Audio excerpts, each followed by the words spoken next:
എൻ്റെ പേര് ബിബിൻ. ഞാൻ വയനാട് ശിശുമല ഇടവകയിൽ നിന്ന് വരുന്നു. ഞാൻ 2022 ജനുവരി 29 ഓൺലൈൻ വഴി സാക്ഷ്യം എടുക്കുന്നത്. എന്താണെന്ന് കാരണമെന്ന് വെച്ചാൽ എൻ്റെ മമ്മിയുടെ ലങ്സിൻ്റെ ഉള്ളിൽ എടിപ്പിക്കൽ കാരസിനോഡ് എന്ന് പറഞ്ഞൊരു ട്യൂമർ പോലത്തെ ഒരു കാരസിനോഡ് വരികയും അത് അന്നാണ് ഐഡൻറ്റിഫൈ ചെയ്തതും. എൻ്റെ ഒരു സുഹൃത്ത് വഴിയാണ് ഞാൻ കൃപാസനത്തിൽ ഉടമ്പടിയെക്കുറിച്ച് അറിയുന്നതും. അന്ന് തന്നെ ഞാൻ രാത്രിയിൽ ഉറക്കം വരാത്തത് കൊണ്ട് ഈ മാതാവിനെ മുറുകെ പിടിച്ച് ഞാൻ മമ്മിയുടെ പേരിൽ കൃപാസനത്തിൽ ഉടമ്പടി എടുത്തു. അങ്ങനെ ഉടമ്പടി എടുത്തു. അന്ന് എൻ്റെ ഒരു പ്രതീക്ഷ പ്രകാരം അതിൻ്റെ റിസൾട്ട് വരുമ്പോഴത്തേക്കും ഇതൊന്നും ഉണ്ടാവില്ല, ലക്ഷണമൊന്നും ഉണ്ടാവില്ല, അങ്ങനെ മാറിപ്പോകുമായിരുന്നു. പക്ഷേ റിസൾട്ട് വന്നപ്പോഴത്തേക്കും പിന്നെയും അതിൻ്റെ ഉള്ളിൽ അത് വലുതായി വന്നുകൊണ്ടിരുന്നു. സാധാരണ ഒരു ട്യൂമർ എന്ന് പറയുന്നത് ടിപ്പിക്കൽ കാർസിനോയിഡായി. അത് പിന്നെ അതിലും വലിയ പ്രശ്നമായി, എക്സ്പാൻഷൻ ഉണ്ടെന്ന് പറഞ്ഞു. അങ്ങനെ അത് നീണ്ടു പോയി. എന്നാലും ഞാനീ പറഞ്ഞ മാതാവിനെ മുറുകെ പിടിച്ച് പ്രാർത്ഥിച്ചു. അങ്ങനെ പ്രാർത്ഥിച്ചിട്ട് ഒരു മാസം അതിന് ഐഡൻറ്റിഫിക്കേഷനും സ്കാനിങ്ങും കാര്യങ്ങളെല്ലാം കഴിഞ്ഞ് കറക്റ്റ് ഒരു മാസത്തിനുള്ളിൽ മമ്മിക്ക് അത് സർജറി ചെയ്ത് അത് റിമൂവ് ചെയ്യാൻ സാധിച്ചു. അങ്ങനെ അത് റിമൂവ് ചെയ്തു. അതിനുശേഷം മമ്മിക്ക് ഒരു 3-4 മാസത്തേക്ക് ബെഡ് റെസ്റ്റ് ആയിരുന്നു. ആ ബെഡ് റെസ്റ്റ് ആയ സമയത്തേക്ക് ഒരിക്കലും പ്രതീക്ഷിക്കാത്ത രീതിയിൽ ഞാൻ പോലും അപ്ലൈ ചെയ്യാണ്ട് ജസ്റ്റ് ഒന്ന് പറഞ്ഞു വെച്ചൊരു ജോബൊന്നും പറയാൻ പറ്റില്ല, ഒരു പ്രൊമോഷനോടുകൂടി ഫ്രീ ആയിട്ടെന്നുള്ള രീതിയിൽ എനിക്കൊരു ജോലിയും പ്രൊമോഷനോടെ കിട്ടി. അതിലാണെങ്കിൽ എനിക്ക് ക്രൈറ്റീരിയ പോലും ഞാൻ ക്വാളിഫൈഡ് അല്ല. അപ്പോൾ ഞാൻ മമ്മിയുടെ ഇതിനു വേണ്ടി ഉടമ്പടി വെച്ചു. പക്ഷേ എനിക്ക് ജോലിയും അതിൻ്റെ ഒപ്പം വേറൊരു ജോലി പ്രൊമോഷനോട് കൂടി കിട്ടി. അതും ഭയങ്കര അത്ഭുതമാണ്. കാരണം ഞാൻ ഇൻ്റർവ്യൂ ചെയ്യാൻ വിളിച്ച ആൾ തന്നെ പറഞ്ഞു, മോൻ ഇതിൽ ക്രൈറ്റീരിയ ഫുൾഫിൽ ചെയ്യുന്നില്ല, അപ്പോൾ ഇത് കിട്ടാൻ ചാൻസ് ഇല്ല എന്ന്. പക്ഷേ ഞാനത് ക്യാൻസലായി പോയെന്ന് കരുതി 2 ആഴ്ച കഴിഞ്ഞപ്പോൾ അവരെന്നെ ഇങ്ങോട്ട് വിളിച്ച് പറഞ്ഞു ജോബ് ഓക്കെയാണ്, നെക്സ്റ്റ് ലെവൽ ഇൻ്റർവ്യൂവിന് പോകാമെന്ന്. അങ്ങനെ ആ ഇൻ്റർവ്യൂ സിമ്പിളായിട്ട് പാസ്സാവാനും ആ ജോലി എടുക്കാനും ഒക്കെ സാധിച്ചു. അതിനുശേഷം ഞാൻ എൻ്റെ മമ്മീനെയും കൂട്ടി ഇവിടെ വന്ന് ഡയറക്റ്റായിട്ട് ഉടമ്പടി എടുത്തു. ഓൺലൈൻ ഉടമ്പടി കഴിഞ്ഞു, ഇവിടെ വന്ന് ഡയറക്റ്റായിട്ട് വന്ന് ഉടമ്പടി എടുത്തു. അന്ന് എനിക്ക് മാതാവിനെ കിട്ടി. മമ്മിയുടെ ഈ സ്കാനിങ് പിന്നെ സർജറി ശേഷമുള്ള സ്കാനിങ്ങും കാര്യങ്ങളൊന്നും ചെയ്തിട്ടില്ല.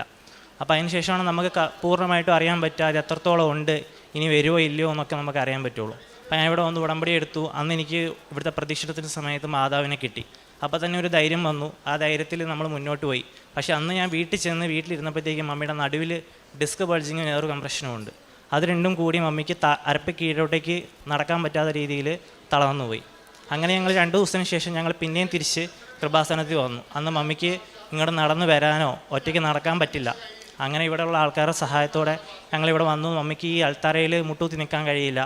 അച്ഛൻ ഞങ്ങൾക്ക് മമ്മീനെ തൈലം വെച്ചിട്ട് കുരിശ് വരച്ച് പ്രാർത്ഥിച്ചു തന്നു.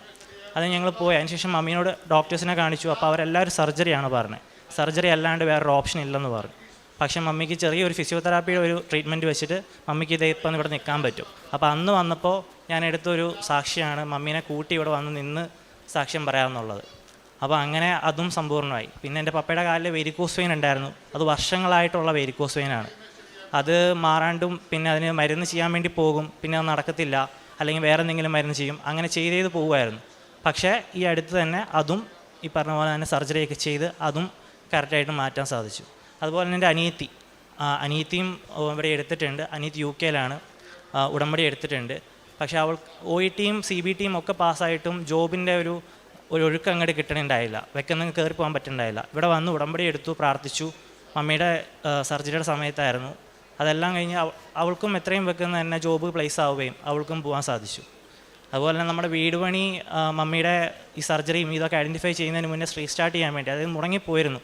റീസ്റ്റാർട്ട് ചെയ്യാനുള്ള പ്ലാനിങ്ങിലായിരുന്നു. പക്ഷേ മമ്മിയുടെ വെക്കെന്നുള്ള അപ്രതീക്ഷിതമായ ഇങ്ങനത്തെ അസുഖങ്ങളെല്ലാം വന്നപ്പോഴത്തേക്കും നമ്മൾ ടോട്ടലി ഡെസ്പായിപ്പോയി.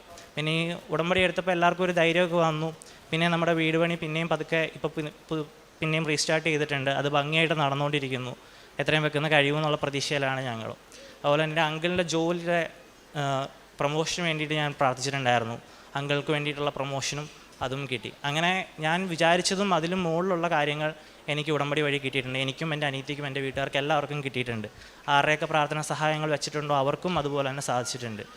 പിന്നെ കാരുണ്യ പ്രവർത്തികളായിട്ട് ചെയ്തത് എന്താണെന്ന് വെച്ച് കഴിഞ്ഞാൽ ഹോസ്പിറ്റലുകളിലൂടെ പോവുക, രോഗികളെ സന്ദർശിക്കുക, നമ്മുടെ പത്രം വിതരണം ചെയ്യുക, ഇതൊക്കെയാണ് ഞാൻ ചെയ്തിട്ടുള്ളത്. പിന്നെ എന്നെക്കൊണ്ട് സാധിക്കുന്ന രീതിയിൽ ഞാൻ അബുദാബിയിലാണ് വർക്ക് ചെയ്യുന്നത്. എല്ലാ ദിവസവും നമുക്ക് പള്ളിയിൽ പോയി കുർബാന കൂടാൻ സാധിച്ചില്ല. പക്ഷേ ഓൺലൈനിൽ കുർബാന എല്ലാ ദിവസവും തന്നെ കാണാൻ ശ്രമിച്ചിരുന്നു. കൃപാസനത്തിൽ ഒന്ന് ബഹുമാനപ്പെട്ട VP ജോസഫ് അച്ഛനെ കാണുമ്പോൾ മമ്മിയുടെ അവസ്ഥ എന്തായിരുന്നു, ഇപ്പോൾ എങ്ങനെയാണ്? ആക്ച്വലി മമ്മി വന്നപ്പം മമ്മി വന്നപ്പോൾ ഞാൻ ഉണ്ടായിരുന്നില്ല, ചേട്ടായിൻ്റെ കൂടെയാണ് വന്നിട്ടുണ്ടായിരുന്നത്. മമ്മി ഇവിടുന്ന് കൈ പിടിച്ചിട്ടാണ് കാറിൽ നിന്ന് എടുത്ത് വന്നത്. മമ്മിക്കൊരു സ്റ്റെപ്പോ അല്ലെങ്കിൽ എന്താ പറയുക ഒരടി മുന്നോട്ട് നടക്കാൻ ഭയങ്കര ബുദ്ധിമുട്ടായിരുന്നു, മുട്ടുകുത്താനും ബുദ്ധിമുട്ടായിരുന്നു. പക്ഷേ അതെല്ലാം മാറി ഇപ്പം മമ്മി എത്ര വേണമെങ്കിലും ഞങ്ങളുടെ ഒപ്പം കൂടെ നടക്കുന്നുണ്ട്. ഇപ്പോൾ ഒരു സർജറി ഒഴിവായി കിട്ടിയെന്ന് പറഞ്ഞല്ലോ, അതെന്താണ് ഉദ്ദേശം? ആക്ച്വലി മമ്മിക്ക് ഡിസ്കിൻ്റെ പ്രശ്നമുണ്ട്. കുറേ കാലമായിട്ട് ഡിസ്കിന് പ്രശ്നമുണ്ടായിരുന്നു, ഡിസ്ക് ബൾജിങ് ഉണ്ടായിരുന്നു. അപ്പോൾ ആദ്യത്തെ സർജറി ലെങ്ങിൻ്റെ സർജറി കഴിഞ്ഞപ്പോഴത്തേനാണ് നമ്മൾ ആ റെസ്റ്റ് ചെയ്തുകൊണ്ടിരുന്ന സമയം ഫുൾ ബെഡ് റെസ്റ്റ് അല്ലേ, അപ്പം മമ്മിക്ക് വേദന കൂടി. അങ്ങനെ ഞങ്ങളിപ്പോൾ MRI എടുത്തു കഴിഞ്ഞപ്പം V4 TLIF നല്ലോണം ഉണ്ടായിരുന്നു. അപ്പം ഡോക്ടർ പറഞ്ഞു TLIF സർജറി ചെയ്യണം, അല്ലെങ്കിൽ നമുക്ക് ചെറുതായിട്ടൊരു വേദന കുറയ്ക്കാൻ വേണ്ടിയിട്ടുള്ളൊരു ചെറിയൊരു ഇഞ്ചക്ഷൻ കൊടുക്കാമെന്ന് പറഞ്ഞു. അപ്പം നമ്മൾ ഓൾറെഡി ഒരു സർജറി കഴിഞ്ഞിട്ട് 3 മാസമായിട്ടേ ഉള്ളൂ. അപ്പോൾ അനസ്തേഷ്യ കൊടുത്ത് നമുക്ക് ചെയ്യാൻ പറ്റത്തില്ല, അല്ലെങ്കിലാണ് സർജറി ഉണ്ടായിരുന്നത്. അതുകൊണ്ട് ഞങ്ങളത് ഒഴിവാക്കി. അപ്പോൾ പിന്നെ ഈ ഉടമ്പടി എടുത്ത് കഴിഞ്ഞാണ് നമ്മൾ ആ ചെറിയൊരു ഇഞ്ചക്ഷനിലൂടെ മാറിക്കിട്ടിയത്. ഒരിക്കലും ആ ഇഞ്ചക്ഷൻ കൊണ്ട് മാക്സിമം ഒരു 6 മാസം മാത്രമേ നമുക്ക് അതിൻ്റെ വേദന കുറയുള്ളൂ. പക്ഷേ ആ കാലത്തെ തരിപ്പും പിന്നെ ആ തളർച്ചയൊക്കെ ഇപ്പം പൂർണ്ണമായി മാറി. ഇപ്പോൾ പ്രശ്നങ്ങളൊന്നുമില്ല മമ്മിക്ക്? ഇപ്പം പണ്ടത്തേൽ അപേക്ഷിച്ച് മമ്മിക്ക് നല്ല മാറ്റമുണ്ട്. നമ്മൾ പൂർണ്ണമായിട്ടും നല്ല രീതിയിലാണ്, പക്ഷെ നടക്കാൻ നന്നായിട്ട് പറ്റുന്നുണ്ട്, സ്റ്റെപ്പ് കയറാൻ പറ്റുന്നുണ്ട്, അത്യാവശ്യം പണിയെടുക്കാൻ പറ്റുന്നുണ്ട്. കരങ്ങളടിച്ച് നമുക്ക് ദൈവത്തിൻ്റെ നാമം മഹത്വപ്പെടുത്താം. ബിബിൻ ബെന്നി എന്ന ഈ മകനും അനിയത്തിയും അമ്മയും അതുപോലെ തന്നെ മകളുണ്ട്. സാക്ഷ്യത്തിൽ നമ്മളോട് വ്യക്തമായിട്ട് പറഞ്ഞത്, ഒന്നാമതായിട്ട് ഈ സഹോദരി തന്നെ ക്യാൻസറിൻ്റെ വിഷയം പറഞ്ഞു. അതിൻ്റേതായിട്ടുള്ള അസോസിയേറ്റഡ് ബുദ്ധിമുട്ടുകൾ എല്ലാം ഉണ്ടായിരുന്നു. അത് കൃപാസനത്തിൽ വന്ന് മരിയൻ ഉടമ്പടി എടുത്ത് പ്രാർത്ഥനയുടെ ഫലമായിട്ട് അസ്വസ്ഥതകളെല്ലാം മാറിക്കിട്ടിയെന്ന് പറഞ്ഞു. രണ്ടാമതായിട്ട് ഇപ്പോൾ നിങ്ങൾ സാക്ഷ്യത്തിൽ കേട്ടതുപോലെ തന്നെ സർജറി, അപ്പോൾ അതിന് വേണ്ടിയിട്ടാണ് ബഹുമാനപ്പെട്ട VP ജോസഫ് അച്ഛനെ വന്ന് കണ്ടത്. അതെ, ഇപ്പോൾ സർജറി ഒഴിവായി കിട്ടി. ഒപ്പം തന്നെ ഒരു ഇഞ്ചക്ഷനിലൂടെ ഇപ്പോൾ മമ്മിക്ക് നടക്കാനൊക്കെ പറ്റുന്നു എന്നാണ് ഈ മകൾ സാക്ഷ്യത്തിൽ പറഞ്ഞത്. പിന്നെ മൂന്നാമതായിട്ട് ഈ മകൻ്റെ തന്നെ സാക്ഷ്യം നമ്മൾ കേട്ടു. ഇൻ്റർവ്യൂവർ തന്നെ പറഞ്ഞു, നിങ്ങൾക്ക് ഇൻ്റർവ്യൂ ഇതിൽ അറ്റൻഡ് ചെയ്യാനുള്ള ക്വാളിഫിക്കേഷൻസ് ഒന്നും നിങ്ങളുടെ ഒരു ബയോഡാറ്റ മീറ്റ് ചെയ്യുന്നില്ല, പക്ഷേ തിരഞ്ഞെടുത്തു അല്ലേ? അത് not by merit but by ഗ്രേസിൽ, അതായത് ഉടമ്പടിയുടെ ഒരു വലിയൊരു ഫീച്ചറാണ്. നമ്മുടെ കഴിവല്ല, കർത്താവിൻ്റെ കൃപ പ്രവർത്തിച്ചിട്ടാണ് നമ്മുടെ ജീവിതത്തിലൊക്കെ വലിയ കാര്യങ്ങൾ നടക്കുന്നതെന്നുള്ളതിൻ്റെ വലിയൊരു സാക്ഷ്യമാണ്. അപ്പോൾ മരിയൻ ഉടമ്പടി വഴിയായിട്ട് കുടുംബത്തിൽ ലഭിച്ച ചെറുതും വലുതുമായിട്ടുള്ള എല്ലാ അനുഗ്രഹങ്ങൾക്കും ഒരിക്കൽ കൂടി കരങ്ങളടിച്ച് നമുക്ക് ദൈവത്തിൻ്റെ നാമം മഹത്വപ്പെടുത്താം. അത്യപൂർവ ദൈവാനുഭവങ്ങൾ ഇനി നിങ്ങൾക്കും സ്വന്തം.